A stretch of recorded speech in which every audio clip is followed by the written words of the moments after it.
PGA Nation, we are back, and we're coming off a fun PGA Championship. There's no way last Tuesday you could have asked me, well, how do you think this week's going to go? And the answer would have been Scotty Scheffler's going to get arrested at the course, not come in the top five, and Xander Schauffele is going to hang on and hold the lead and win the tournament. All things that were unfathomable a week ago, and they all came to fruition. So, listen, congrats to Xander. I'm really happy for him. Xander is, it's not that he didn't deserve to win a tournament. He has been playing great golf all year. He needed to get over the hump and get that win. I'm glad he did. It was a fun week. But we got more golf again this week as we head down to Texas, and I'm excited to break it down with you all. Spence, how you doing tonight? I was having this conversation with somebody. Out of the 156 players that played last week, if you were to power rank from the most likely person to get arrested to the least likely person, I really think I could have fired off. I mean, there's some random people that I don't know their names. So like the club pros that you're going to have. And I mean, they're probably going to be near the top of the list for that, but I might legitimately run through 155 names before I would have gotten the Scotty Scheffler. Like, he was probably the least likely person. Very unfortunate situation with how everything played out. And I know the joke was made from David, but that was some of your best work yet, Joel, with almost getting Scotty to get withdrawn from the tournament. Obviously, I knew that was going to be a risk. That's why I drafted. I wanted to keep the streak alive. But to your point, even like when I was explaining what was happening to like my wife and family members who maybe aren't as looped into golf, I had to explain the situation by saying, this is the least likely person you could possibly imagine to get arrested. And I was even saying, without even having the context, like, it just kind of makes the police look bad, just knowing it's hard to believe that he could have been like aggressive in this situation, just knowing how Scotty is. So it certainly made for entertaining news and something to talk about in the tournament, but it was a little disappointing because even though he played great that day, I certainly think it affected his weekend. David, how about you? How you doing tonight? I'm good, mate. I'm good. I mean, look, the curse of Joel on players knows no bounds. When you draft players like Will Zalatoris and Hideki Matsuyama back-to-back and one of them withdraws, you're just kind of asking for trouble. But to get the world number one golfer arrested, ruin his tournament, let's be honest, it did affect him over the weekend. It had to. I mean, the curse of Joel is just so strong. It is confirmed. Super excited to see who Joel's taking this week so I can just fade every single one of those players because who knows? One of them's probably going to get like pressed with drug charges or something that you just never would have expected. No, for sure. I am going to draft someone that is going to have some sort of issue. I don't know. Honestly, and like the funny thing about this, we joke about it, but the funny thing about this is this has been going on now for multiple years. This isn't even this like, oh, it's just been a month or two. It's just now like yearly cursed draft. So hopefully we break out of it and we get some W's along the way. I'm excited for this week. I think it's an interesting field. It's a nice pivot off of a major championship this week, heading down to Texas for this Charles Schwab tournament. It's a unique course. So it's definitely something, Spence, you have your work cut out for you with the course breakdown and the type of golfer you're looking for. And it's certainly going to be different in terms of profile than you would on a PGA championship. So Spence, enlighten us. What are you looking for on the course this week? There's going to be a lot of discussion that's going to take place on any show that you listen to about what kind of an impact are we going to have here from Gil Hans's restoration of the property. They put over $20 million and invested it into the facility to try to return it back to its original design. I think this is where it comes down to the deciding factors of exactly how we're going to be looking at this tournament, because on one side of the aisle, no matter how you try to build this, and this is a really weird answer I'm about to give, it looks like this glorified pitch and putt contest almost, but the caveat to that is it removes high-end birdie making potential from the equation, and I'll explain a little bit why I think that's the reason there in a second. But I think on the second side of it, it would be, what do you think Hans's restoration actually does? Are there any deviations that come into play? Should we be building models differently? And when I look at this course, you get tree line fairways, forced layups, all of that end up stymieing second shots if you go wayward off the tee. I thought the most interesting return from that answer is that distance. When I ran it inside my model, I know some extra yardage was added this year. It just comes over a couple of holes for the most part, but distance was almost completely eradicated from the equation inside of my model for the importance that we were going to get. You get a lot of that also with the dispersion of scoring, delivering over a 3% decrease in off the tee expectation. You have these smaller than average greens. You get this yearly increase in the field's performance with the putter. I think all of that should be deemed noteworthy because it does generate a very isolated distribution in the way that these putts come in. So 6% more putts are holed from 10 to 25 feet than average. But here's where this pitch and putt becomes awkward in having this discussion. So all of those answers are accompanied by this very complicated return because you also get a 4% expected increase for strokes gained approach. So essentially, to simplify everything that I'm saying there to make this a little bit more tangible for everybody listening, your irons aren't being hit as close to the pin as your average tour stop, yet the approach metrics are still going to demand quality production to find success. So for me, when I built my math, that meant that hitting a green in regulation is likely what ends up being the most important factor in your projection. I think a lot of that does help to explain why we've gotten an average winning score of just under 12 under par over the past 5 years. I don't know exactly what we're going to get with Hans's construction. You have new bent grass greens. I think it's going to be firm and fast. You're probably going to get a lot of bounce off of these greens.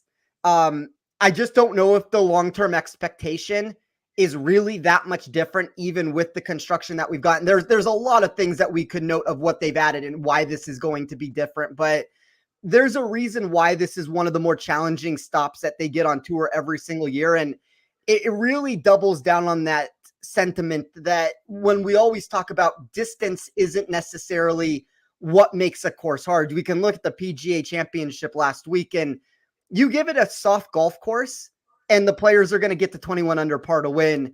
I think these fast, firm conditions, these smaller than average greens, the way that this facility is built makes for a much more challenging course. And I'm going to build this more or less like I would any other tournament here. I think if you start deviating from that, you're making projections of information that we don't really know. And I don't want to get caught having projections and expectations that I'm trying to extrapolate out on changes that might not be occurring, even if it looks like it on paper.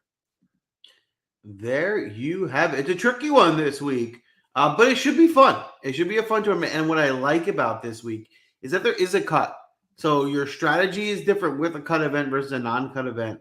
You definitely want to find your cut makers. You need to have 6 guys playing 4 days. So we can break that down. But we're going to get right into the draft tonight. For those of you that might be new to the show, if you don't know, go ahead and log in to the show on YouTube. You can draft along with us. So we're going to draft 4 teams tonight. Myself, David, Spencer, we each have a team. Audience, you draft your own team per usual. It is a snake-style draft, just like any fantasy football draft. The order tonight's going to go Spencer, David, myself. Audience, you'll go last. You'll have 2 in a row. The audience pick is finalized when a player is nominated, and then a second person also recommends the same player. Zach Jeffers will be leading the audience as he normally does with the lock button to confirm each of your picks throughout the draft.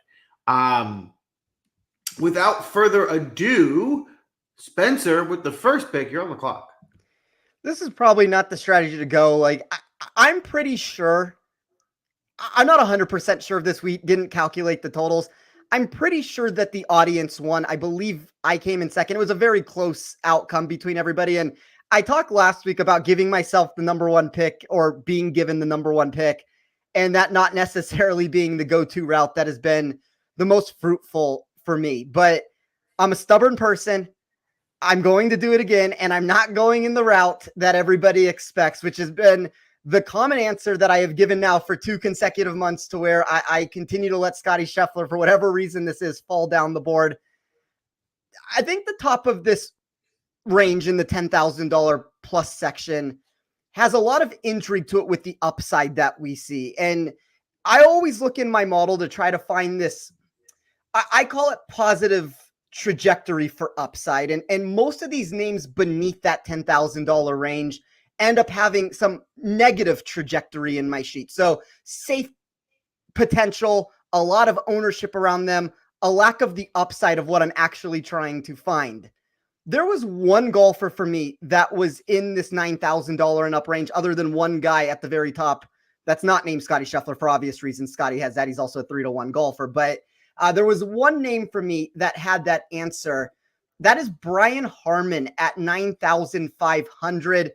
My model is either really aggressive on him in one way or another. When it likes him, it really likes his chances. And when it wants to fade him, there's a reason why he's normally the person that I take on. But 5th for weighted scoring inside of my sheet, 6th for weighted strokes gained total. When you add that to his first place rank that he generated for expected par 4 scoring, I think you get an extremely high ceiling golfer here who also possesses a pretty nice floor. I thought this was too cheap of a price tag for the skill set he has, so I will take Brian Harman at 9,500. I'm definitely behind that pick. I like Harman a lot this week. The only hesitation for me this week with Harman is you can't really afford him with Scotty, because you play Scotty, you got to go down lower. But if you're not playing Scotty, Harman would definitely be someone I'd be looking to get into my lineup. One more quick thing. I didn't say in the beginning of the show, in case you're new to the Draftcast, you do need to stay within the DraftKings side when you draft your teams. You can't just take any player. We are drafting real teams that we would be able to enter in a DraftKings lineup.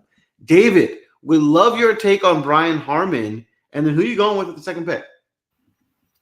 I really like Brian Harman this week. I wouldn't have taken him with my first pick, but I did have him in my little cheat sheet here as a player that I did want in my lineup. So is a steal from Spence in regard to I probably would have taken him with the second selection here, and means I've got to rejig my my model. Look, we're going to see quite a lot of wind this week at Colonial, and you also see a big uptick in around the green. It's one of the most predictive for around the green as a predictor of success. So I really do think that Brian Harman's combination of short game acumen and putting skill will be a benefit this week with the wind. There is some rain on Wednesday as well, so we do think it would probably play a little bit softer on the Thursday, but given the high winds, I expect it dries out pretty fast. And I quite like the fact that Brian Harman gets a morning tee time on that Thursday to make the most of those soft conditions, calmer conditions in the morning compared to the afternoon. And then, this is going to be a wedge fest. So it's tree line fairways. We know Brian Harman's accurate off the tee. Disproportionate number of approach shots between 100 to 200 yards. Again, another strength of Brian Harman's game. So do really like that selection there, and I think this is a very, very good stop for him. So in that regard, I'm going to have to rejig my my lineup a little bit, and I'm going to go and take a player actually in the 8,800 range that I really like this week, which is Billy Horschel. Billy Ho's been playing some really good golf as of late, no less than at the PGA Championship last week, where he finished 8th. And the impressive thing for me with that is, that's a 7,600 par 71. That is not the course that we expect Billy Horschel to show up at, but his approach metrics are really good. He gained over 4 strokes on approach for the week, did a lot with the putter. He hasn't lost with the short game since February. So his chipping is very, very good, which is going to be important this week for me.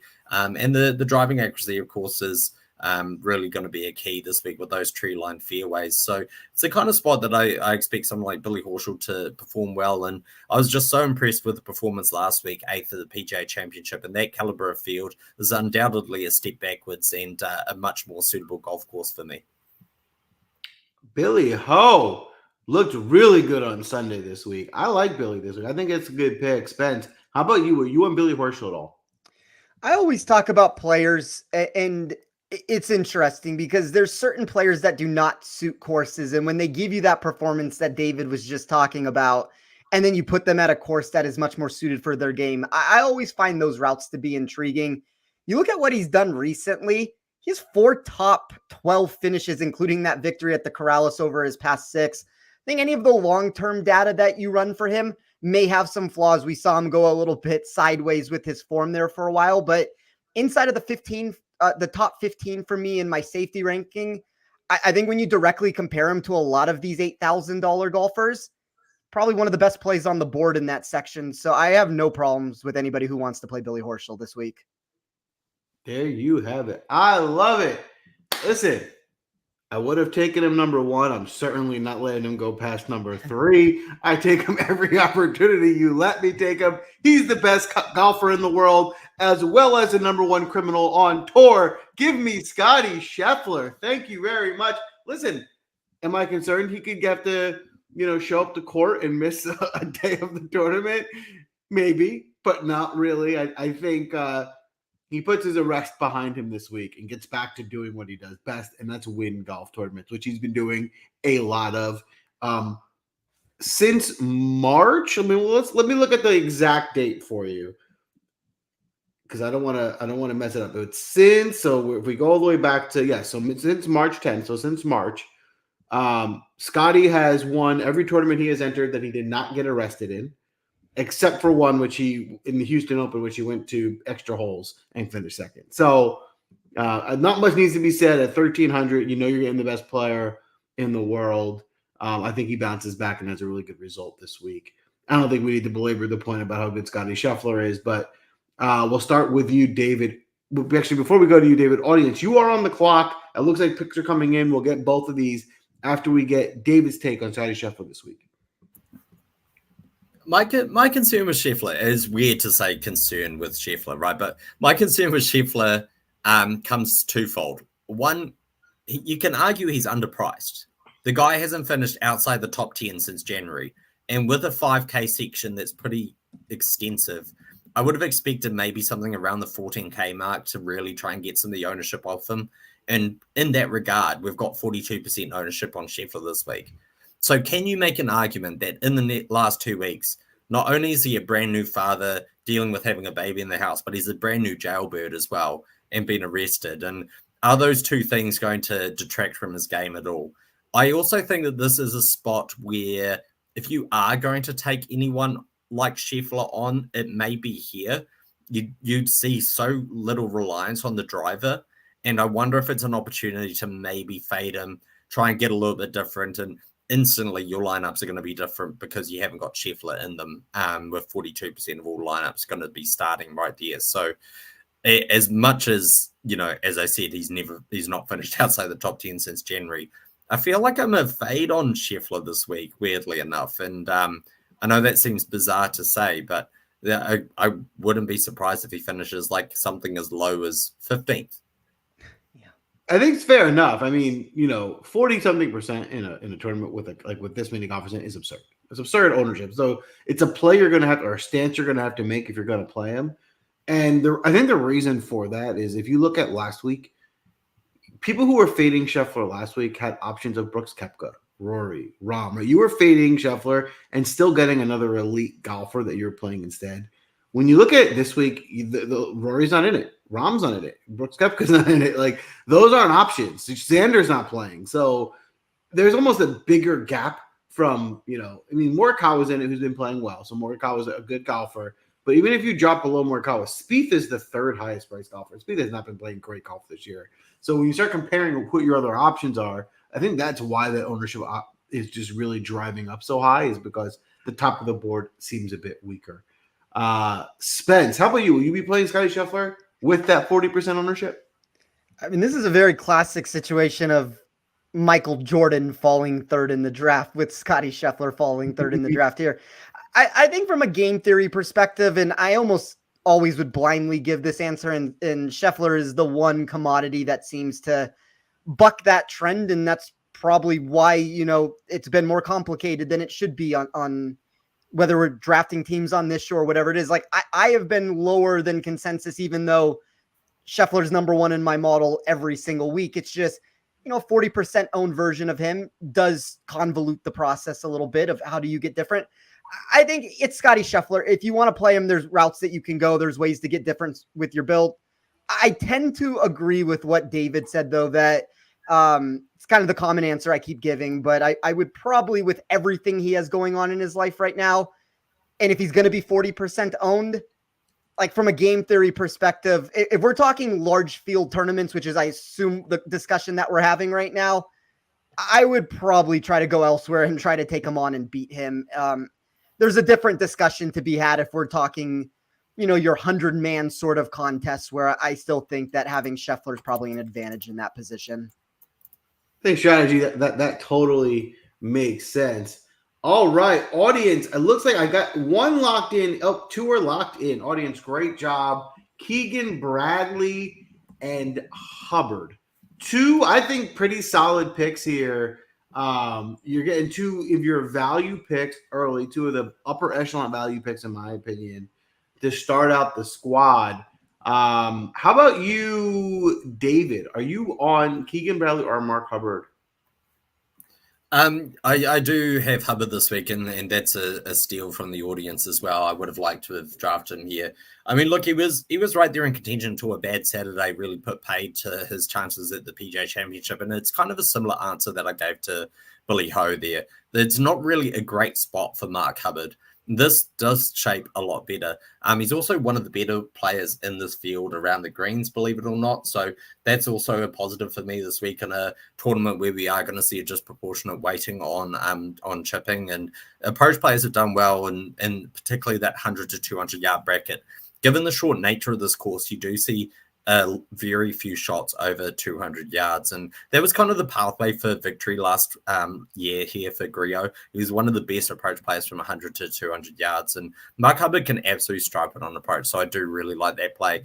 In terms of Keegan Bradley, I was a little bit put off by his ownership for me. I can definitely make the argument there. But in terms of, the fact he's missed the cut, finished 32nd here in his two starts, and other comp courses I'm looking at, like Harbour Town and TPC Southwind, he's never really shown up at those. And given the ownership is probably I've just seen Zach's comment, but given the ownership is probably one that I'm going to be fading this week. Boom. All right. How about you, Spence? Are you on Keegan Bradley or Mark Hubbard at all this week? When we look at what Mark Hubbard's most significant weakness would be, I think we can all say it's his driver. That's an area of his game for me that ranks 92nd in this field when you look at even weighted total driving here. But I talked about this during my course breakdown. I don't want to say that it's quite as strong of a answer that I'm giving as this, but there is this zero impact sort of return for almost any driving metric that isn't accuracy related. And I think accuracy is the one thing that is his ace in the hole that he still has. He's a top 50 player in my sheet for accuracy. He was one of my outright tickets that I punched early on Monday. I don't know if David would have taken him with the next pick, but I can promise you that if it would have gotten back to me on that 2-swing turn or the 2-3 swing turn there, I was going to take Mark Hubbard. So really good pick from the audience there. And Keegan Bradley's ownership has surprised me this week. I thought he was going to be a contrarian pivot.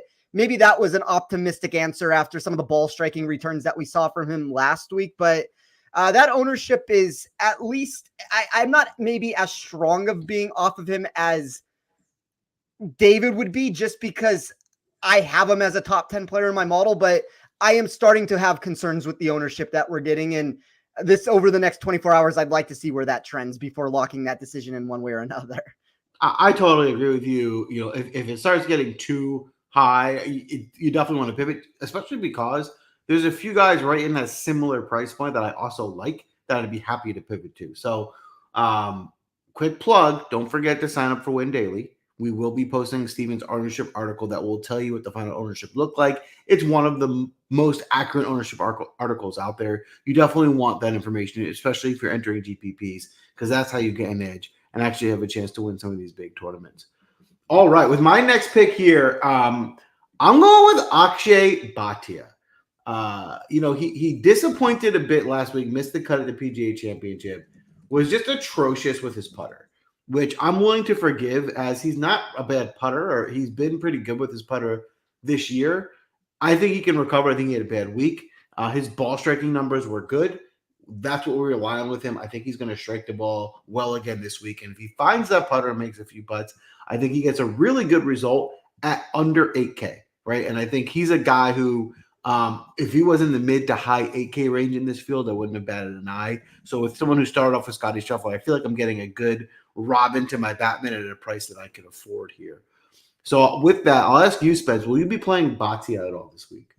I think it's a good value that you got there. And I do want to circle back as I have a second to talk here. And Danny asked the question. It's a good question. What's the breaking point for Keegan's ownership?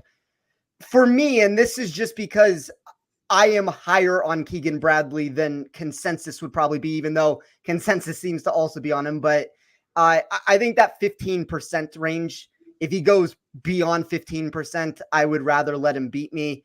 If he's less than that, that's probably the give or take the break-even point either direction there. All right. I love it. I love it. How about you? We'll go to you, David, here. Are you playing Akshay Bhatia at all this week? Yeah, I mean, look, in terms of the positives for Bhatia, he's one of the best on approach in this field from 100 to 200 yards, where you are going to see the majority of approach shots hit from. He's also just finished 18th at Harbour Town in a signature event at RBC Heritage, which is a correlated course to Colonial in terms of smaller greens and tree-lined fairways, meaning it becomes a very positional test. My question with Bhatia becomes his driver, and that one, his strength tends to be driving distance is a real asset for him, and that's kind of mitigated here. And the fact he's lost on driving accuracy for the last 4 tournaments now, on a tournament where we are expecting accuracy to be pretty key in terms of success. That would be my cons for him. So in a pleasing aside to that, though, his ownership looks to be a lot lower because of a chalky Aaron Ryan next to him. So I did think that was interesting to note that obviously gaining 8 strokes on approach to the PGA. 4, sorry, he only played the 2 rounds, but gaining a lot on approach at the PGA was obviously a positive in terms of the ball striking. But the question just comes to the driving accuracy for me. A player that I'm going to take here who has no issue with driving accuracy is Colin Morikawa, who has really hit the straps as of late. He's playing a lot better. Spence is sighing, so that's clearly a steal for me. But, I mean, he's just finished 3rd at the Masters and 4th at the PGA Championship in much stronger fields. He was 9th at Harbour Town, 16th at the Wells Fargo, which, again, I wouldn't say is the best spot for Colin, given his lack of driving distance. And we've spoken a bit about Colin and how he was in a rut, particularly with his long irons. But this really does fall into that bracket of 100 to 200 yards for approach, where he's actually kind of maintained his ability to really outplay the field in that regard. He finished 2nd here on debut as well, so finding him back here in some really good form, desperate for a win. I kind of like the fact that you're getting him at 11,000 versus someone who's 2,300 for the next player on the board. Boom, there you have it. Listen, Colin has been playing really well recently. He's priced up deservingly. So to me, he's clearly the second best player in the field, and it should be a really good course fit for him. So there's a lot to like about Colin this week. I think it's a steal of a pick for the second round. Spencer, you got 2 here. Would love your take on Morikawa, and then where are you going to follow Parman? The decision I was trying to make, and I was trying to figure out how I wanted to start this lineup. I didn't know if I wanted to go Brian Harman or Colin Morikawa. I don't think from the sounds of it, I was going to end up getting both either way with it, but I could make a very strong argument. And this is going to be one of the wilder statements I have said on this show. And I'm not going to go as far as to say that anybody should be ahead of Scottie Scheffler, but as everybody knows that follows my model, it's very in tune with the market a lot of these times. Like, you don't have these massive discrepancies that come into play. But the one thing I want to say about Colin Morikawa is, there are certain ways that I could build my model this week, and this would be much more aggressive approaches to get this outlook, where he is closer to Scottie Scheffler than almost anybody has been over the past 6 months. It's not to say he's going to beat Scottie Scheffler. It's not to say that he's more likely to beat Scottie Scheffler than Scottie Scheffler is to beat him. But I think if you look at the market, and I didn't end up making this wager, but you can get Colin Morikawa out there. Like, it opened up on Monday. Morikawa was in that plus 250, plus 275 range. I'm not looking to fade Scottie Scheffler, but my numbers were closer just to kind of give that answer. I think Morikawa, if you're directly comparing ownership and price tag, if I can save $2,000+ and get a golfer that's 20% less owned, I will take on Scottie Scheffler with that profile and Colin Morikawa. And that's kind of my answer that I was saving, hoping that I could draft Colin Morikawa myself. But that's one of the reasons why I'm a little bit lower on Scottie, I guess, than the public consensus would be. But with Morikawa off the board, I am now going to have to pivot from my original thoughts here. And I'm going to go in a direction that's going to be very chalky with these two picks. I understand what I'm getting involved in here. I'm going to have to figure out a way to deviate the lineups a little bit from there, but I'm going to start with Sepp Straka. One of the categories that I ran in my model that I really liked this week was combining weighted proximity, weighted putting, and expected GIR percentage. That is pretty much what everybody's looking at in general, but by adding it together, it gave me a different data point than everyone else, while still running the same numbers there. There's one golfer that takes this massive skyrocket inside of my sheet that hopefully I can have that conversation later. I'm going to wait to go in that direction, but Straka was top 5 for me in that category. He's gained a minimum of 3.6 strokes with his irons in 4 of his past 5 starts, and then he's gained off the tee in 10 of 11. So I thought Straka was one of the best values that we could get in this $8,000 section from all the qualities that he's bringing to the mix. And then I'm going to go with one of the safer commodities for me on the board here. There's a certain portion of ownership and there's a lot of public support for him in the outright market. I did punch an outright ticket on him on Monday. There was this lack of high-end numbers outside of putting that worries me ever so slightly if I'm going to be paying this ownership. But with David taking Morikawa and for me really not having another way that I want to go here, I'm going to take Harris English. We've seen this number, as I talked about, just in the outright market fall from the 50s into the low 30s now. You know, I keep talking about certain players here who are maybe not the best drivers of the ball, but they're accurate enough off the tee that when you give them a short course, I'm hoping that it, first of all, finding more fairways helps them, but the lack of proximity numbers that we're going to get from Harris English, I'm hoping that that can just be kind of looked at as, look at these courses he's playing. There's these major championships and elevated events and Wells Fargo, and you have all these tournaments where he's forced to hit his long irons more frequently, which is not the strength of his game. I'm hoping that if this is a player who can find a bunch of fairways, put it on the green, and then make some putts, because he is the number 1 expected putter for me. So a lot more ownership than I would care to see in this spot. But I still think English, from an overall rank perspective, is a top 6 player for me this tournament. I love that pick. I always love Harris English, but I think to your point, I think he makes a lot of sense, especially this week in this tournament. Seems to be a really good fit for him. Still playing well. I also am on Sepp Straka.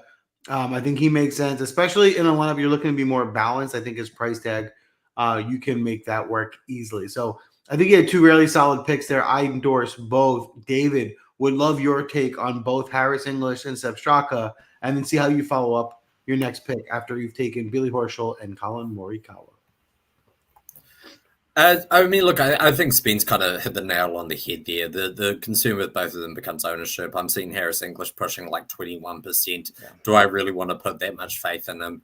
And then Sepp Straka, the same, getting a lot of heat in the markets, and probably rightly so, because the guy has a ton of upside. We know that he can kind of just pop up with a top 10, top 5 at any which destination. And given there is correlation to TPC Southwind, somewhere where he's found success previously, I'd probably prefer the Striker play over English, just given the ownership numbers. But in saying that as well, all of our lineups are immediately different to yours, Joel, because we don't have Scotty Scheffler. And so as soon as you don't have Scotty Scheffler, you're immediately getting ownership leverage as a result of that, as long as he doesn't finish top 3, right? So so in that regard, I do like both. And English, particularly his short game and putting, will be an asset in the windy conditions.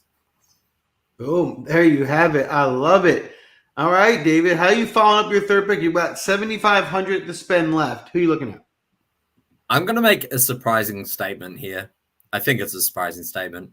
I will pay either of you, without looking this up, obviously, I'll pay either of you $50 if you can tell me who is the second best field over the last 6 months for strokes gained around the green. What golfer has the second most strokes gained around the green over the last 6 months? Yeah. Number 1 is Scotty Scheffler, obviously. But outside of him, who is the second best around the green in this field? I'm assuming, because you're asking, he's in this field. He is. Okay. I'll say Brendan Todd. is incorrect. Although he is top 10, he's 8th. I'll say. I was gonna say either Siwoo or Denny. Denny is 8th. Todd is 6th. It's a guy. Can I guess again?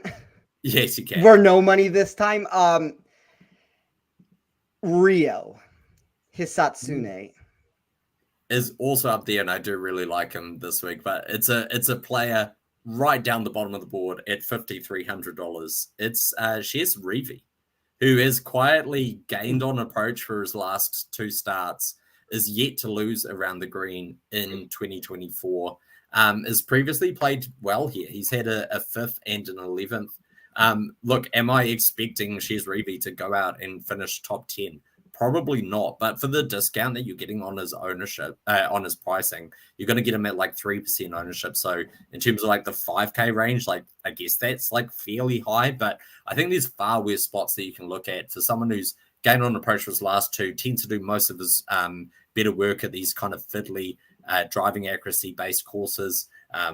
Finished a lot better last week than he did previously, and has a bit of history here. For the guy who's 2nd best in the field for around the green in the last 6 months on a course which has the highest weighting between around the green and success, I don't mind him at 5,300 if you need to go and find a dumpster diving saver. I'll be honest with you, Shez Reavie was not on my radar coming into this, but you kind of talked me into it. I think you made some good points, and there is a huge value to rostering someone who can get you winning points at only 5,300. So interesting. Would love your take, Spence. Are you looking at Shez Reavie at all this week? So without giving all the names away, he is, when I compare my rank compared to their DraftKings price, Reavie is the 6th best value on the board, which just means that he should be more expensive. He would be the 6th largest climber if you could move up in the price scale. So he'd be a golfer for me that would be more in the $6,000 range. So about over $1,000 mispriced compared to the number that I have. So based off of that alone, I still think he's a fringe cut maker one way or another. But if you're talking value in this situation, definitely one of the better values you can find down in this $5,000 section, and does pair really well for the metrics that he's put together here recently. Boom. I love it. I love it. All right. With my 3rd pick, I am going to eat a little chalky. I'm going to get chalky McSteen. I'm going to go with one of those guys I referenced. You know, there's a few guys that are going to be pretty chalky in this kind of high 7K range. So you can, depending on how the ownership numbers land, you can kind of pivot based on what that falls on. But I'm going to go with Aaron Rai here. He's at 7,900. He's playing really well. I think this is a really good course fit for him, for his game. If you're looking at some of these proximity numbers, he's one of the best with his long irons. From that 100 to 200, you know, he's striking the ball well. You know, if the ownership gets over 20%, you know, I might shy away. Right now, I'm looking. My site says 17%, which, you know, is okay. It's good enough. But the ball striking and me around the green, especially at the PGA Championship, was really strong. If he can play well around the green again this week and make a few putts, I think he can certainly get you a top 10. So with that, I will pass it to, we'll start with you, David. Will you be playing Aaron Rai at all this week? I would have included Aaron Rai in my betting tips if one Mr. Ben Coley hadn't included him and just absolutely nosedived his price. I do like him in this spot. It's the type of fit that really suits him with tree line fairways and obviously the approach metrics under 200 being strengths of Aaron Rai. My concern, I guess, just and you mentioned this yourself, is coming with the structure of your build now in terms of you've got Scotty Scheffler at 42% ownership, and then Aaron Rai is probably going to be a very popular route for a lot of people to start, like Scheffler, Rai, and then kind of build from there. So my only question, I guess, comes where do you get different later in this lineup? And it would probably involve, I guess, if you're entering this into a large GPP, taking some like real shots and getting extremely uncomfortable on some players later in this draft. Well, we shall find out. Audience, you guys are on the clock, so you have 2. It looks like at least one might be in, but we'll need both picks. But before we get to that, Spence, will you be playing? I am seeing now the audience thinks I may have stolen their pick, which, you know what? I'm happy to do. If you guys are posting things in the chat, I didn't see it, but even if I did see it, too bad. You shouldn't have put it in the chat when it was my pick. So that's why, part of the draft. It's part of the strategy. You guys gotta get better at that. But Spence, Aaron Rye, are you playing him this week or not? My model loved Aaron Rye. Some of the sharper markets seem to be going in the opposite direction of that answer, which always scares me ever so slightly in some of these spots. Like when I put that input inside of my model, Rye was a very slight decreaser just because my numbers had him as a top 15 expected win equity player before I added that to the mix. I only have him at 12.5%, which is lower than you do, Joel. This might be one of those classic spots where I'm going to get caught on a player that is moving in the wrong direction in all the areas that I don't want to see. But I like Aaron Rye. Like there was enough inside of my model that I'm willing to trust my numbers and data this week. It's tough for me to have a top 15 projected win equity player that we're talking about at 7,800 and not see the upside that's going to be thrown into the mix there. Boom. There you have it. Audience, we need one more pick locked in, but the first one's in, and that is Seabez at the third pick, who I'll start off by saying I like Seabez a lot this week. When I pulled up the pricing for the first time this week, I was looking for him. I will also add that I was a little disappointed by how high they priced him, which, it could be looked at as a good thing if he's able to kind of maintain a lower ownership because they priced him up. I thought he'd be maybe in the lower 8K range. And in that case, I would have been hammering him, but in the high 8K range, he's still playable. It'll be in my pool. Maybe not as much because of that price tag. We'll start with you, David, on this pick. Will you be playing Seabez? I mean, look, in positives for him, one of the better options around the green, especially since March, he's been gaining around the green in every single tournament he's headed up. My concern seems to be that we used to think of Seabez as one of the best approach players on the tour, and he was kind of a model darling off the back of that. He would pop in a lot of models just because his approach numbers were so good, and it seems that we've got a bit of regression in his approach numbers as of late, having lost on approach in 3 of the 4 tournaments where strokes gained have been used in his recent starts. And I mean, look, he finished third on the DP World Tour in between there. We didn't get strokes gained data there, but given he finished third, you'd have to expect he probably gained some strokes on approach. But yeah, I guess because of that, he's a little lower weighted for me, especially given the ownership, just because I would have liked to have seen him make some improvements with his approach play as of late, sticking to his, one of the strongest aspects of his game. Boom. There you have it. So there's a second pick in. We don't have a lock. It could be controversial of who the audience second pick actually is here. If I'm looking back at the chat, my gut tells me that it's either Mav or Homa. Anyone want to clarify? Zach is saying Homa. Zach is the team captain, so Homa it is. Max Homa with the fourth pick. The audience's balanced approach is making the roster look, I think, pretty attractive. So I like the look of this kind of balanced draft by the audience. I don't think Homa's playing his best golf, but in this field, I think Homa has plenty of upside. We'll go to you here, Spence. Will you be playing Max Homa this week? To me, the way that I built my sheet, I thought there was a big 3. I thought it was Scheffler 1, Morikawa 2, Homa 3. This Jordan Spieth price that we're talking about has a lot to do with this course history and Texas narrative that's coming into play here. But where we're at right now with Scheffler and Morikawa being off the board, like I would rather just move up and get Morikawa for $600 more. But with that not being a doable chance for the audience, I think Homa plays just fine here. Boom. I love it. There you have it.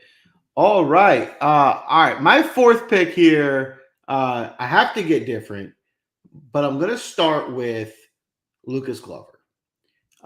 Lucas Glover has been really playing good golf. He's not a great putter, but in terms of modeling, especially those proximities of 100 to 200, he's going to grade out as one of the best.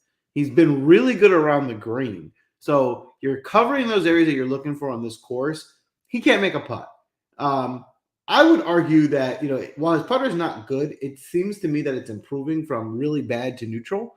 And if you can get just neutral on this course with the really plus approach numbers and around the green, I think you get a really good result from Glover. So at 7,500, I think that the price is fair, and I think there is some upside here with Lucas Glover. So I like the pick here. I'll ask you first, Spence. Will you be playing Lucas Glover at all this week?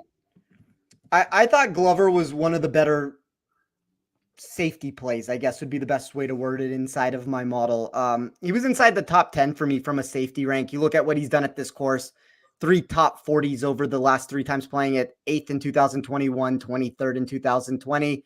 Recent results are giving you a lot of similar answers to that, with just everything since the Valspar landing between 11th to 43rd. I always wonder what his actual upside is when he starts getting a little bit more popular, but my model liked him a lot this week. I kind of think he's a better play potentially as a cash game target than a large field GPP name. But once again, that's an answer where it comes down to what kind of contests are we talking about here? I agree with you. I think you make a good point. He just hasn't shown the ability to spike with his putter to be, in the mix of these big tournaments. But I think one week he's going to make some putts. And I think this could be a week. Yeah, it's a little bit of a gamble, but I think the point is taken well. David, you're up. You got 8,300 per pick left. Would love your take on Lucas Glover, and who you going with in your 4th pick? I do like Lucas Glover this week. It really, as you said, hones in on that approach bucket of 100 to 200 yards, shorter golf course where he tends to find a bit more success. And as mentioned, I mean, there is correlation between this golf course and TPC Southwind. Obviously, that's a golf course that Lucas Glover's also won at. So he won there in 2023, and the year before that, he was 3rd on that golf course. And there's a lot of similarities in terms of leaderboard crossover between Colonial and TPC Southwind. So do really like the Lucas Glover play. And I was actually surprised with his ownership. I thought he'd be higher. I think it's just a nature of some of the numbers around him. Some of the other names there are attracting a little bit of ownership and taking a bit of heat off Glover. So really, really do like the fact he looks to be finding the putter again ever since the Valspar. That's really what's driven those results. I mean, he's gained in 4 of his last 6 in terms of putting, which for Glover is always a good recipe. So for my next selection, kind of thought of 2 different kind of routes to go here. Either way, I'm going to need to take Mav McNeely at 7,700 to make that work. I do really like what Mav McNeely's been doing lately. Most notably, last week, he gained 16% on the field in terms of driving accuracy. Not necessarily the best strength for him, but the fact that he suddenly spiked with that suggests to me that his ball striking is kind of in the right realm. And 23rd at a major championship for Mav McNeely is kind of a spike result, right?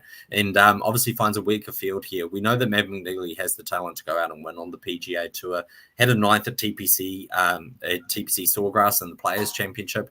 Really high caliber field, but also a golf course you could argue asks kind of similar questions in a different way. So even though this is tree-lined fairways versus water, you do need to be positional here in order to find success. And I think that it is something that's going to suit Mav McNeely. And then his short game's just excellent. Like, he is very, very good around the green, very good with his putter. I think that's going to be a huge asset for him this week, and love the price that you can get him at 7,700 for a guy that I could quite easily see come and suddenly spike for a top 10.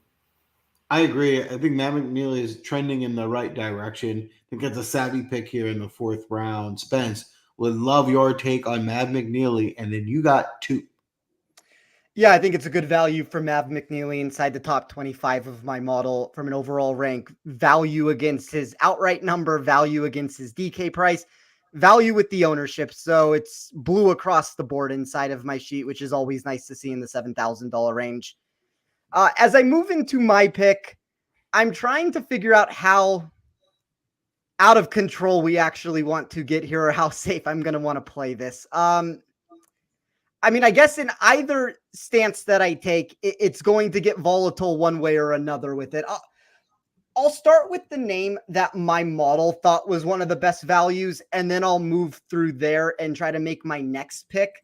I'm going to go down the board into the $6,000 section. There was a golfer for me that really popped any way that I ran my sheet this week, and that was Justin Lauer at 6,400.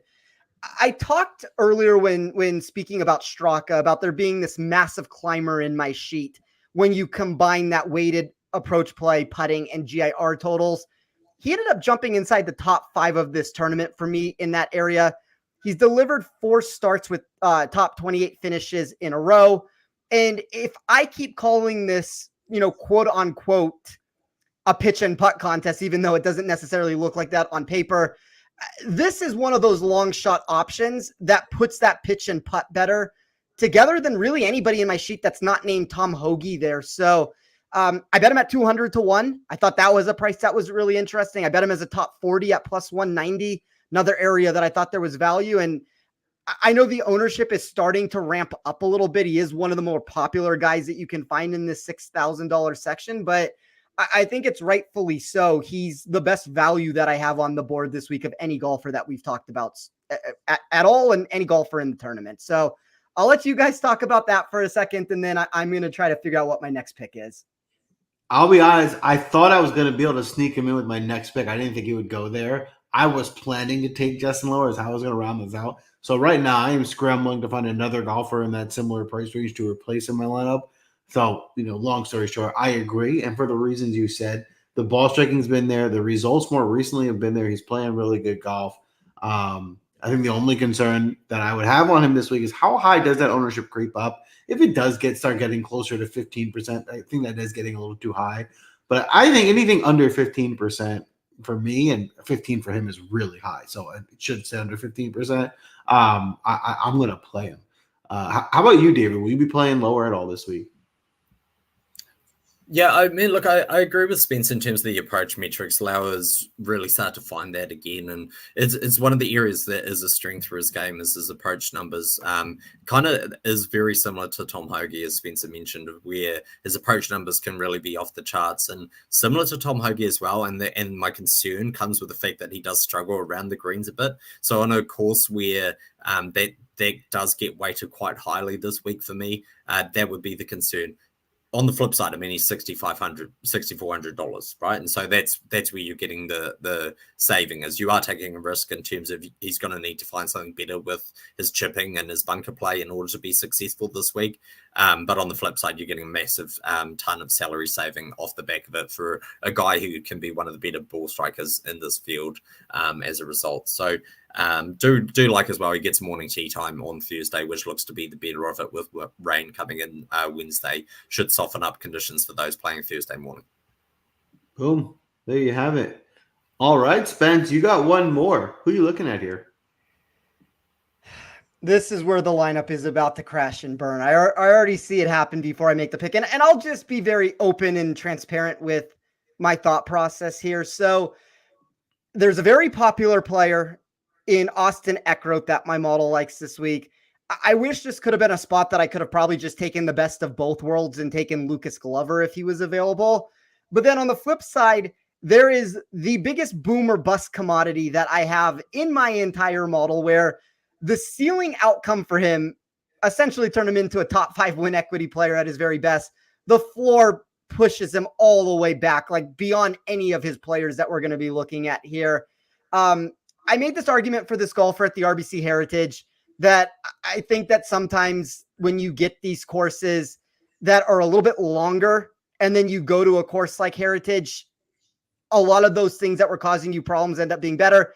He gained 9 strokes at the Heritage with his short game to just completely mask anything that I'm saying there. The form has been bad. He's been extremely volatile. I understand all of these answers. This is a golfer that's averaged negative 1.60 strokes tee to green over his last 5 starts. I'm going to shoot for the upside here. There's probably a safer way I could have played it, primarily with the last name I was going to take here. I'm going to take JT Poston and just hope that what I have seen recently can be turned around at a shorter course. I don't necessarily expect anybody to like this play, but I know what I'm signing up for here, because I do think that the ceiling potential for him, like if I'm directly comparing these two, it's a 50-50 proposition between Eckroth and Poston of who's going to finish better. And when one of them finishes better, Poston is the one that pops in my model. One's 15%, one is sub 7.5%. I'll get a little bit different here with Poston for the sake of the show, but as I said, I know what I'm signing up for here. This has the potential to just blow up in my face. I don't hate it. I don't hate it at all. He certainly has pedigree and the talent to do well here. So I understand your concerns, but I don't hate the pick. David, you got your fifth here. Would love your take on Justin Poston, and then see where you're going with plenty of money to spend on your last two picks. Yeah, I'm probably a fade on JT Poston this week, just off the back of him losing on approach for 3 tournaments straight. But that's exactly kind of what Spencer's talking about, that there is a bit of risk that comes with him here. Fifth at Harbour Town, despite losing on approach, albeit minimally, was obviously pleasing given that there is correlation to this golf course. He's also finished third there previously as well. And he does have a 10th and a 20th here, although he has missed 4 cuts here previously as well. So, yeah, look, not the worst play. I probably prefer him over Eckroad, as Spence was saying, just because you're getting like 8% ownership versus like 15 for Eckroad. So there is an ownership discount for Poston over him there, but probably other options within that range that I personally would be going to. As Spence mentioned, majority of those have been taken off the board, with the likes of McNeely, Hubbard, Glover, probably in that range, and I assume that Spence probably would have preferred in that spot. All right. So I'll keep the draft rolling, and I've got 2 kind of routes. I'll be just like quite transparent here with what my thinking was. One route was going Denny McCarthy and Chris Kirk. I think that probably is the safer play if I was going like a cash game kind of lineup. Both I expect will make the cut, and both I expect to play well. Dean McCarthy's short game, obviously an asset in windy conditions. Chris Kirk does well at these driving accuracy type courses, can really spike on approach. He's had a really good year overall, obviously, with winning at the Century, but he is a past champion here as well. He has won on this golf course. So that was one route I was considering, but there's one golfer that I just really want to take this week, and it's a DP World Tour darling, usually a darling of Joel's team as well on many occasion, and that's Rio Hisatsune at 7,100. I'm really glad I took him, because the wins from Joel just confirms that he was looking to take him here. So there's another steal from me, which I always like to get a few of those in the bank on the Draftcast. Look, he just played so well at the PGA Championship, showed up, finished 18th at a golf course that really doesn't suit him. It's far too long. He does better on these accuracy type tests. He won at Le Golf National at the Open de France, a test that kind of similar like questions, but not the same answer, if that makes sense. Like, same answer, but doesn't ask it in a different way. So Le Golf National is like dotted with a bunch of water, and you have to find fairways in order to be positional, often avoiding like lakes and heading to the right side of the fairway in order to give yourself the best access to the greens. And Colonial does the same thing in a different way. It's got tree line fairways, which can mean that with overhanging trees, if you're in the wrong spot on the fairway, you can really limit yourself. And Hisatsune's driving actually is really what is most appealing to me. I've spoken about previously, like he's been touted as kind of a next kind of Tom Kim to come from one of these international tours and spike on the PGA Tour, but 18th last week at the PGA Championship, obviously very eye-catching, and then he was 13th in McKinney, Texas, just a couple starts ago as well, so has a bit of Texas pedigree recently as well, so I think he's very, very good value, and just couldn't leave him out of the Draftcast, and even sweeter to get a steal from Joel there. Yeah, that was definitely a steal. This round is not going well for me. I don't know who the heck I'm going to pick here. I love Rio, but definitely want to take him. He cooled off a little bit from earlier in the year, but more recently he's found that magic again with 2 top 20 finishes in his last 2 starts. I think this is a talented guy that is a better golfer and is more getting used to playing in these tournaments. I think you're going to see more of the better results moving forward. So while he's still priced down here at 7,100, I think it's a great pick to steal him while you can. Spence, while I scramble and try and figure out a new route to take with these last 2 picks, would love your take on Rio. I think as a show as a whole, when you look at all of us, we've all probably been higher on him than public consensus would be. It's a good spot to take him here. Inside of the top 40 of my model for safety is $7,100 golfer. You're going to have value there. I only see 5% ownership. We are starting to see some of that form come back that we all loved about him leading into the season that got lost there up until I would say probably the Byron Nelson, where everything started to turn around big time for him, even maybe a little bit before that. But I think it's a good play. All right, there you have it. I am still scrambling in full honesty, but I think I'm locked in here. I'm going to start with and figure out where I'm going to go from here after. I'm going to start with Andrew Putnam. Andrew Putnam has been playing good golf more recently. He's really strong around the greens and scrambling. Last week, he didn't have his best week on approach, but if you don't remove last week, he lost a stroke. He's gained strokes on approach and almost 2 at the Wells Fargo, almost 2 at the RBC. He gained 5 strokes at the Valero. He can make putts. His driver is not his best weapon, but I think he can minimize some of those issues on this course. So I think Putnam will provide you a lot of upside and will help in that I do have some chalky players and I don't see huge ownership. And he's not, unowned for sure, but I shouldn't be major ownership. So I'm going to stick with Putnam here. Audience, you got 2. You're on the clock, so feel free to start putting your picks in. We'll look for the lock button and see where they go. But I'll ask you, Spence, will you be playing Andrew Putnam? I think Putnam's kind of like a discount Bezadenhout. You're going to get less ownership. You're going to save $1,500, give or take, with it. I think Putnam's an intriguing play down in this section. I have him maybe higher ownership than you do right now, Joel. Like, that would be my one concern, but my model liked Putnam this week. What ownership are you seeing? I have him over 15% right now, and it's been moving up every single time I've been running it. Yeah, over 15%. In a GPP, I would pivot. I don't want to play Putnam at over 15. But I would keep him as a go for me personally. Under 12, I would still play him. So that would kind of be my breaking point in terms of ownership. How about you, David? Are you on Andrew Putnam this week? Yeah, and just a reminder to the audience, you guys are on the clock. You'll need to start getting some selections, and otherwise we'll defer to Spencer to make some picks for you guys. But Putnam for me, I do get a bit concerned about the ownership. I'm seeing 13.5%. I think the one thing that's kind of keeping him in check a little bit is the fact that you've got Eckroat there, who's going to be extremely popular. Like, I'm getting over 16% on Eckroat, and it does seem that a little bit of it is going that way. And I guess the structure of taking Scheffler and Rye and Putnam, I think that's a recipe a lot are going to follow in terms of building a lineup this week. So on the flip side, he's played here 6 times. He's missed the cut twice, and outside of that, he's finished 29th or better in every other start at Colonial. So he is kind of boom or bust in that regard, and it does seem to be a spot that, in terms of like the metrics of his game and what he does well, the chipping, the putting, the driving accuracy, this is the right kind of recipe for Andrew Putnam to generally find some success. Boom! I love it. I love it. All right, audience. At least one is in.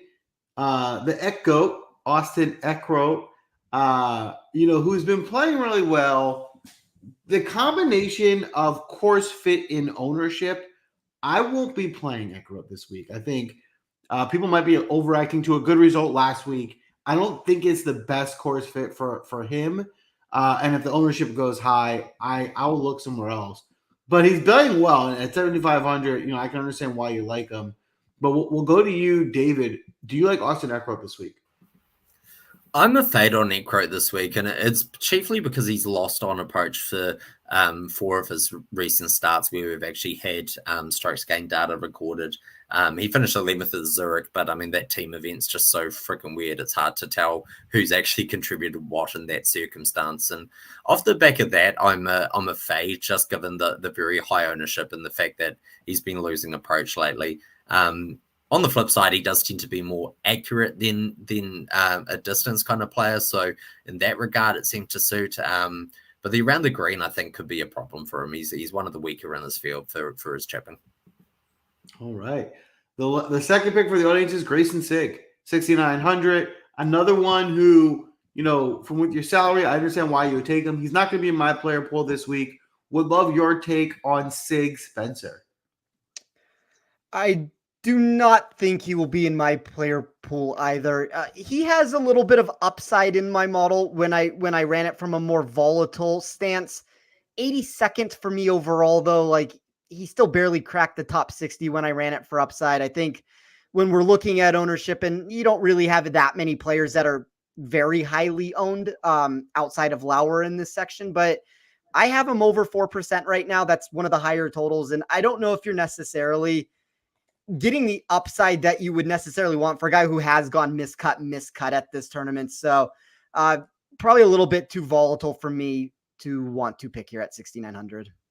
All right. All right. So we're going to move this along. Audience, your team's a wrap. Really solid, balanced build.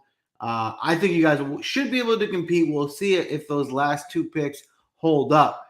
For my last pick, I'm going to take Spencer's boy. I think he's a UNLV guy, Ryan Moore. Ryan Moore can't make a putt to save his life, so I guess my team is kind of turning into a little bit of a team no putt. But other than that, I think the metrics actually work out really well for Moore. His ball striking, and in terms of the proximity numbers, should do well here. His around the green game makes sense. Ryan Moore had a stretch this year where he was, playing pretty good golf and competing. He's cooled off more recently, but it's really almost solely the putter. And the putter has been really, really bad. So obviously you're going to need that to turn around. But, historically he's had, he's not always been a terrible putter. I think it's something he can turn around, but that's the rest. But I'm going to have to take it at 5,800 with a Ryan Moore selection. Spence, since he's your boy from UNLV, will you be playing Ryan Moore this week? Joel, that's the best pick of the entire draft. Running Rebs all day.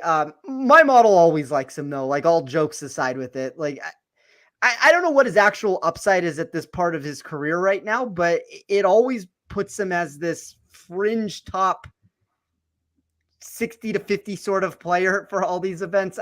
Maybe a little bit more owned than I would like to see. But when we get into this $5,000 section, there's very few options for me that were a value. Like, Martin Laird is a value for me. Ryan Moore, this is not counting ownership, is a value for me. We talked about the Reeve answer that was given. Like, outside of that, there's really not that many other options to talk about. So I think you have to pick and choose. Ben Martin would be another one, just to throw out another name in there. But there's very few options that actually graded as a value for me. So he's one of the few that did. Makes sense. All right, David, you got one left.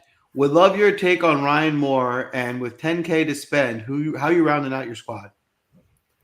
Yeah, Ryan Moore's an interesting one for me, and I think the thing that shakes me the most is that Joel actually had enough salary to go get Sam Ryder here, who is his favorite play on the PGA Tour in basically every draft, and then chose not to. So that's probably the thing that shakes me the most with the selection. But I also like Martin Laird there just quietly. I think he's pretty decent in the wind. He's finished 10th here twice before, and can be good around the greens. The question really becomes on approach for him, and plenty of driving accuracy though. And I think he's an interesting spot. Who's going to get 1.5% ownership I'm seeing at the moment. And Ryan Moore's at 3.2, 3.3, depending on which projection models you're using. So you can get a little ownership discount by going Martin Laird there. If I can just add to that really quickly before you make your pick, David, I think Laird is the route too. I kind of alluded to that. He is the only player for me in the $5,000 range that ended up grading inside of the top 50 of my model. He was 39th overall, which is a very good output for him to have there. That is one of those large discrepancies that I'm always trying to find. So I agree with you there. I will let you go back to your pick though. I just wanted to add that. Yeah, interesting. I mean, as soon as something spikes in Spence's model, that's probably something that we should be paying attention to. And Aaron Rasmus in the chat just throwing straight shade at Martin Laird. I quite like that. Yeah, look, if I had the ideal situation, I would take Brian Harman here and leave some money on the table. That's obviously been taken from me with Spence taking him with the number one pick this week. So, look, I'm going to go and spend most of my salary. I'm going to take Tony Finau here. Do I love him this week? Probably not. He did gain a ton of strokes on approach last week. And in the positive for him, in his last 8 tournaments, he's actually been at field average for putting or slightly above in 6 of his last 8 starts. And that for Tony Finau kind of is the recipe to finding some successes. What can he do with his putter? We know that the approach game is just like absolutely there to tear apart any field that he comes up against. But the fact that the putter is kind of turning around a little bit is really positive. And the fact he's finished second, fourth, 20th, and 23rd here previously, and a 19th if you want to go all the way back to 2015, he's found some good success at this golf course. So probably would have preferred to have taken Brian Harman and like leave 700 on the table, but I'll take Tony Finau as a very happy substitute instead. And I think I've got plenty of win equity now in my lineup, with Ches Reavie just kind of needing to make a cut and make this lineup viable. I think that Finau pick right here makes plenty of sense. Spence, would love your take on the Finau pick. And then you got one with 9,200 remaining. Probably the best way that David could have closed his lineup with everything available. He talked about Harman being the route that he would prefer. I would obviously taking him at the 101 in this draft. I would also take Harman there, but I like the way that he closed it. I think this is a lot of win equity on his team, like he talked about. Now, for my pick, it comes down to one of two decisions. And before I make this decision, I want to hear what kind of ownership you guys have in this spot. And maybe I am missing something here, but there's one route where I could leave a substantial amount of money on the table, leave $1,000 on the table and take Tom Kim. I think that's a route that I don't mind going. This is a nice setup for him inside of my model. The other way, and this is a player that nobody is going to be on this week, at least from the ownership that I see. What ownership do you guys currently have right now on Adam Scott? I see only about 4%. I see 3, just under 3, 2.8 if you want to get technical with it, which I think is a factor of his price more than anything. Like, I think he is quite clearly overpriced. I would agree with that, but I don't think he's as massively overpriced as the market will tell you. He's a massive underdog to every single player that's anywhere near him in price. Like, he is trending in the wrong direction. His outright numbers moving in the wrong direction also. And there's this general idea that it's being had that because he's overpriced, he is not an option that people want to take on. And maybe there is this lack of upside that I am missing here. But when we're talking about my ownership versus model rank, there was a pretty big disparity between Adam Scott being the largest discrepancy I had and everybody else beneath them. Martin Laird would be a name for all the reasons I just talked about when you get lower on this board. But I think I'm going to just get super contrarian here. And this is also a route. Like, if you are to play a Scotty Scheffler, if you can find a way to get Adam Scott into that build somehow, you're already different just based off of that. But I think this is an overcorrection in the public assessment of this. I understand if you pull a lot of these metrics for Scott off the tee, the inaccuracy is going to drive people in the other direction when you already think he's overpriced. But he's 9th in my model off the tee at average to difficult to hit fairways. He's 22nd in my model off the tee at short courses. You add all that together, even with the inaccuracy, that placed him 86th overall, and he loses a lot of that driving distance that I do have in my sheet. The 15th overall projected total driver for me. Weighted proximity leaves a couple questions to be answered there, but 12th for me overall. Climbed in my model when I was trying to find that volatile output with it. And at 2.82%, which is what I have, David, ownership, I feel like this is just such a unique way that nobody's going to want to play him. And I'm a little confused why the market's moving in the other direction, because my math actually likes him this week. Boom. There you have it. I love it. That's a wrap for the draft. Let us know what lineup you think is going to win. Vote for your favorite. We will crown a winner next week and do it all over again, but we're not done yet. Before I let you guys go, hit the like button, give us a follow. It goes a long way. Don't forget to sign up for Win Daily. You will make your money back in one tournament. We have been making some fire picks this year. But not only that, you get access to our articles. You got our ownership articles. We give you weather updates. So as we get closer to the tournament, if there's any weather edge, you will know about it. You also got our outright tickets. So who are we betting on the outright markets? We're discussing it all in Discord. Without further ado, for tonight, we will be giving you our first round leaders. And we're going to start with David tonight. who are you targeting in the first round leader market?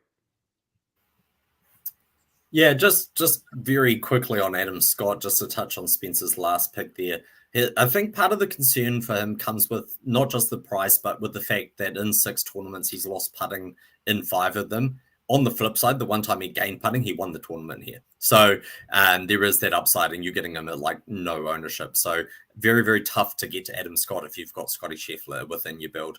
It was a good week for the first round leaders last week. We had Sahith Theegala right there in contention, ended up running up third after the first round there. So cashed a top 5. Both Sia and myself included him in our first round leader picks over at Win Daily Sports. So make sure you check the link in the description for just to find out everything that we do over there and what the business is all about.